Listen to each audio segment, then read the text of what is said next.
the veterans who have served in the military, to those who continue to defend our country, and to our future veterans.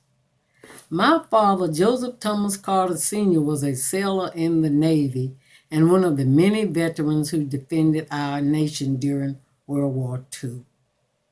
On December the 16th, 1943, he married Bertha C. H., a glamorous young lady, my mother. The next day, he shipped out to his first duty station in New Orleans and later was transferred to Santa Clara, California, where he served until the war ended. Dad returned to Chatham, Virginia with Mom and got a job as a mechanic at an auto repair shop. He could fix anything that had a motor and four wheels. On weekends, my father loved roaming through junkyards looking for auto parts to help increase his car's performance. He enjoyed racing with his brothers on backcountry roads, the dust billowing behind them as they tried outdoing each other, making sharp turns at highest speeds possible without bringing harm to themselves. The first 6 years of my life with my father were happy ones. He and I had a special bond back then. On Wednesday nights, he let me tag along with him to Smitty's, a popular place outside of town where he went to watch the famous Joe Louis boxing matches. He'd grab my hand, and with the squeal of the tires, we were off. I mimicked Dad's laugh to the amusement of the men who were watching the show on the black and white TV. When I turned 7, Dad no longer allowed me to tag along with him. He stopped joking with Mom and hardly paid any attention to my sisters and me. Several times I heard him complain to Mom that he wanted a house full of sons where he could have had help with work, not a bunch of daughters who could be of no use to him. I began to feel rejected. A few years later, the 7th child, a son, was born with a physical abnormality. Dad became even more disheartened. By the time my brother was 2 years old, Dad deserted our family to live with the woman he had been secretly dating for a while. He never divorced Mom. Grief-stricken, Mom continued to love him.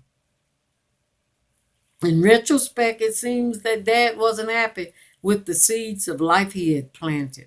Our family garden began to overflow with weeds of rejection and discontentment. My mom undertook the task of pulling out the weeds of shame, infusing in us seeds of love, compassion, and understanding, with a sprinkle of wisdom intertwined in the spirit of forgiveness. She was both father and mother to us. A role model of independence became her overall attitude in teaching us to do things for ourselves.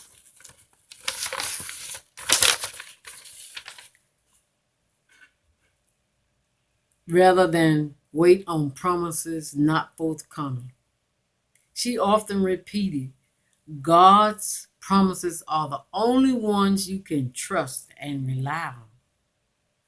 But my dad, too, taught me independence without being aware of it. Time after time, he broke more promises than he could keep. I learned not to depend on him. As a young adult, I became reluctant to make any promises that I could not keep because I did not want to be like Dad. But all things aside, I am a seed. I am a seed. And within me, I contain a few of the personality traits my father displayed during my formative years. Like him, I am attracted to a glamorous lady. I still laugh like him. I am a hybrid seed of love that both my father and mother tendered, each in their own way. In closing, I respect and love my father because my mother taught me that no matter what I expected of my father when I was growing up, that he still deserved love and respect. Before his death, before my dad's death in 2010, he and I became close.